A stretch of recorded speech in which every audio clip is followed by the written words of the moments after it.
نعرے تکبیر، نعرے تکبیر۔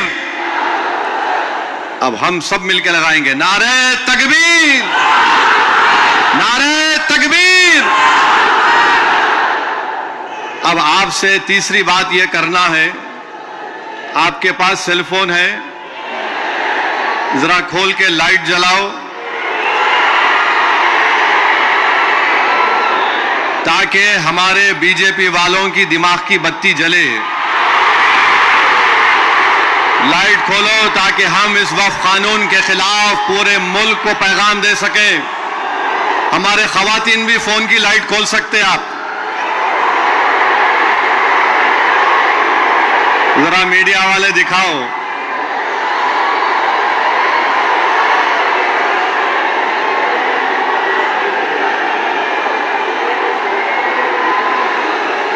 اب ذرا جیب میں رکھ لو فون کو۔ آپ سے اہم بات یہ کہہ رہا ہوں کہ اب جب جلسہ ختم ہو کے یہاں سے آپ نکلیں گے، آپ لوگ پرامن طریقے سے اپنے اپنے مقامات کو جائیں گے۔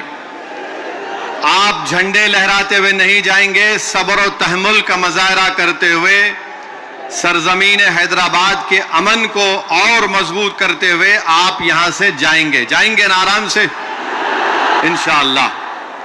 اور گھر کو جا کے بیٹھنا نہیں، عشاء کی نماز گول نہیں کرنا، عشاء پڑھنا ہے میرے کو بھی اور آپ کو بھی، تو عشاء بھی پڑھیں گے نا آپ۔ اب مسئلہ یہ ہے کہ کسی شاعر نے اچھا کہا تھا، جب ضمیر اور ظرف کا سودا ہو دوستو، جب ضمیر و ظرف کا سودا ہو دوستو، قائم رہو حسین کے انکار کی طرح۔ میں آپ کو یہ بتانا ضروری سمجھتا ہوں کہ اس قانون کے خلاف آل انڈیا مسلم پرسنل لا بورڈ ہم احتجاج اس لیے کر رہے ہیں کہ جو سیاسی طاقتیں آج اس ملک پر حکمران ہیں وہ ہم کو مٹانا چاہتے ہیں، اور ہم ان کو یہ بتانا چاہ رہے ہیں کہ ہم اپنے آپ کو مٹنے نہیں دیں گے۔ انشاءاللہ تعالی جمہوری طریقے سے تم مٹ جاؤ گے۔ ہم ان کو بتانا چاہ رہے ہیں کہ ہم جھکنے والے نہیں ہیں، ہم انگریزوں کی 200 سال کی غلامی کو قبول نہیں کیے، تو ہم تمہارے اقتدار میں تم جو بیٹھے ہو اور تم ایسے قانون بنا رہے ہو جو ہمارے آئین اور سمویدھان کے فنڈامنٹل رائٹ کے خلاف ہے۔ میں نے پارلیمنٹ میں اس قانون کو پھاڑا تو صرف اپنے طور پر نہیں پھاڑا بلکہ بھارت کے غیور تمام ہندوستانیوں کی طرف سے اس قانون کو پھاڑا، جو ہندو بھی ہے، مسلمان بھی ہے، سکھ بھی ہے، عیسائی بھی ہے، جو آج بھی اس ملک کی خوبصورتی کو پہچانتے ہیں۔ بھارت کی خوبصورتی اس کا اتحاد ہے، بھارت کی خوبصورتی اس کا بھائی چارہ ہے، بھارت کی خوبصورتی نریندر مودی نہیں ہے میرے عزیز دوستوں اور بزرگوں۔ بھارت کی خوبصورتی اس کا بھائی چارہ ہے، بھارت کی خوبصورتی اس کی مسجد بھی ہے، مندر بھی ہے، درگاہیں بھی ہے، خانقاہیں بھی ہیں، اور جو لوگ اس بھائی چارگی کو ختم کرنا چاہتے ہیں وہ بھارت کو کمزور کر رہے ہیں۔ تو ہمارا احتجاج اس لیے بھی ہے کہ وہ لوگ جو ہم کو صفِ ہستی سے مٹانا چاہتے ہیں، ہم ان کو پیغام دینا چاہتے ہیں کہ ہم مٹنے والے نہیں ہیں۔ میں بار بار کہہ چکا ہوں، جب تک ہم دنیا میں زندہ ہے قیامت نہیں آئے گی، جس دن ہم چلے جائیں گے سور پھونکا جائے گا، یاد رکھو۔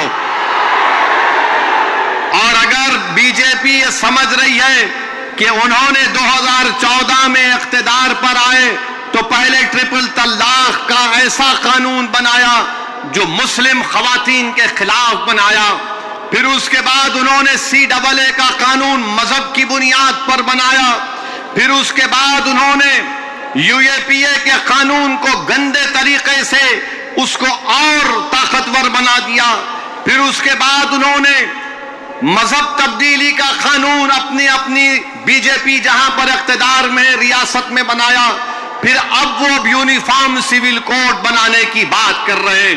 11 سال سے نریندر مودی صرف مسلمانوں کی مذہبی شناخت پر حملہ کر رہے ہیں۔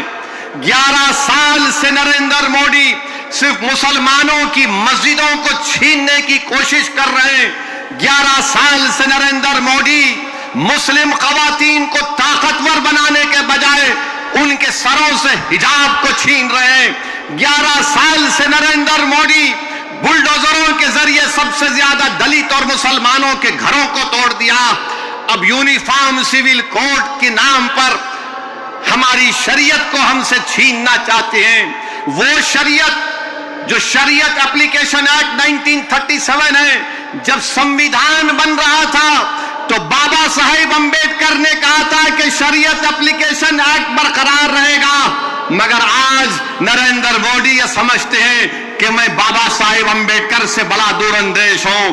مسٹر مودی، آپ امبیڈکر کے پیر کی دھول بھی نہیں ہے، اس بات کو یاد رکھ لو آپ۔ میرے عزیز دوستوں اور بزرگوں، اور دوسری بات یہ ہے، میں آپ سے کہہ رہا ہوں کہ اپنے صفوں میں اتحاد کو مضبوط رکھیے۔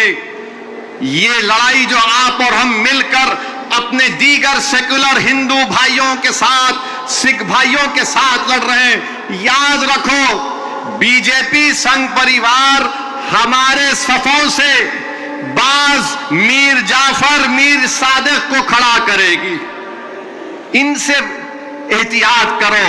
مگر آج معلوم ہوا کہ جعفر پاشا میں کشف و کرامات بھی ہے۔ مجھے ابھی کسی نے واٹس ایپ پر بھی جایا کہ جو اس وفقی قانون کی تائید میں آ رہے ہیں، جو بڑی بڑی باتیں کرتے ہیں، خواجہ اجمیری کے آستانے سے ان کا تعلق ہے، جعفر پاشا کی تقریر کو لائیو بیٹھ کر دیکھ رہے تھے، تو معلوم ہوا ان کو بھی بڑا ڈر ہو گیا ہے کہ اب حیدرآباد سے احتجاج بلند ہوگا۔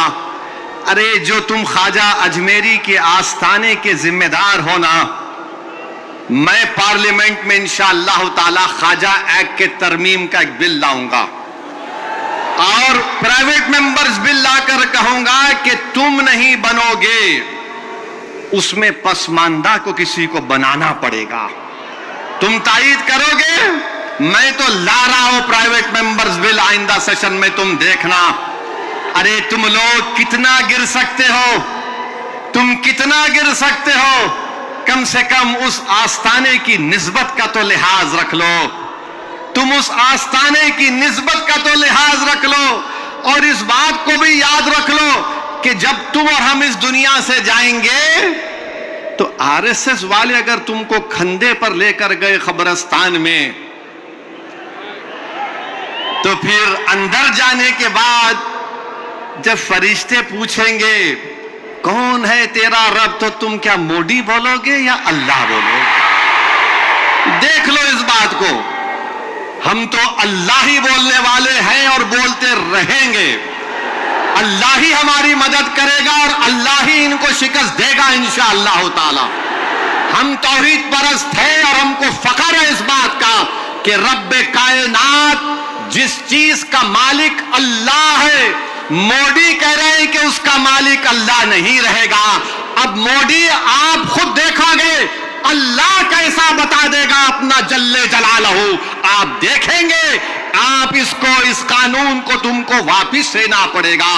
جس طرح ہمارے کسان بھائیوں نے ہم کو راستہ دکھایا، ہم اسی راستے پر احتجاج کریں گے۔ جب تک قانون واپس نہیں ہوگا بھارت میں پرامن احتجاج ہوگا۔ آپ تیار ہیں کہ لمبی جمہوری لڑائی لڑنے کے لیے، یا پھر کوکا کولا کی طرح اڑ کے پھر ٹھنڈے تو نہیں بیٹھ جائیں گے؟ کیا آپ تیار ہیں جمہوری احتجاجی لڑائی لڑنے کے لیے؟ اگر آپ تیار ہیں تو آپ اپنے آپ سے وعدہ کر لیجئے کہ جب تک یہ کالا قانون واپس نہیں ہوگا ہم احتجاج کریں گے، ہم پیچھے نہیں ہٹیں گے، پرامن احتجاج ہمارا ہوگا۔ یاد رکھو میرے عزیز دوستوں اور بزرگوں، ہم اللہ جس زمین کا، جس جائیداد کا مالک ہے اس کی حفاظت کے لیے آگے بڑھ رہے ہیں، ہم اللہ کے گھر کی حفاظت کے لیے آگے بڑھ رہے ہیں۔ ہم اولیاء اللہ کے آستانوں کی حفاظت کے لیے آگے بڑھ رہے ہیں، ہم اپنے عیدگاہوں کی حفاظت کے لیے آگے بڑھ رہے ہیں، اور یاد رکھو انشاءاللہ تعالی اللہ ہماری اس کوششوں کو قبول کرے گا، اللہ ہمارے اس ایثار کو قبول کرے گا۔